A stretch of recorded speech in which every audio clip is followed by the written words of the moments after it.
Aka, jonglyor qilishni o'rgating. Siqilmang, hozir o'rgatib qo'yaman. Jonglyor qilishni noldan o'rganuvchilar uchun 3 ta bosqichda jonglyor qilishni ko'rib chiqamiz. Birinchi bosqich. Bu levelda koptonni yerga tushirib jonglyor qilishingiz kerak bo'ladi. Asosiysi, koptonni ozgina oyog'ingiz his qilib olsin. Ikkinchi bosqich. Bu bosqichda siz koptonni ikkala oyog'ingiz bilan jonglyor qilasiz va yerga tushishiga qo'yib berasiz. Asosiysi, jonglordagi orasidagi intervallarini tushunib olsangiz bo'ldi. Oxirgi bosqichimizda siz iloji boricha koptonni yerga tushirib olmasligingiz kerak. Koptonni yerga tushirib olmaslik bo'yicha life hacklar. Koptonni juda ham balandga tepmang. Bu sizni kontrol qilishingizni qiyinlashtiradi. O'rniga uni tizingiz balandligida saqlab turing. Bitta oyoqda uni yerga qo'ymasdan jonglyor qilmang. Bu sizni charchatib qo'yadi. O'rniga ikkala oyog'ingiz bilan oyog'ingizni yerga qo'ygan holda almashtirib jonglyor qiling. Boshida koptonni aylantirib jonglyor qilish tavsiya qilinmaydi. Bu kontrolni qiyinlashtiradi.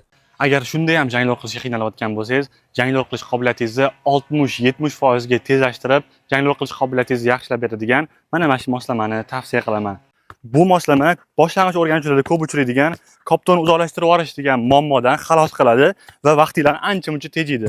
Noto'g'ri tepib qo'ysanglar, masalan, jonglyor qilayotganda juda ham ko'p vaqtinglar koptonni olib kelishga ketib qolishi mumkin. Bu bilan jonglyor o'rganishni osonlashtirasiz ham ancha qiziqarliroq bo'ladi. Bu moslama bilan yana boshqa juda ham ko'plab narsalarda shug'ullansanglar bo'ladi. Masalan, pas berish qobiliyatingizni yaxshilash uchun yoki ostanovka qobiliyatingizni yoki futboldagi refleksiyalarni yaxshilash uchun foydalanishingiz mumkin. Buyurtma berish uchun quyidagi telefon raqamlariga qo'ng'iroq qiling.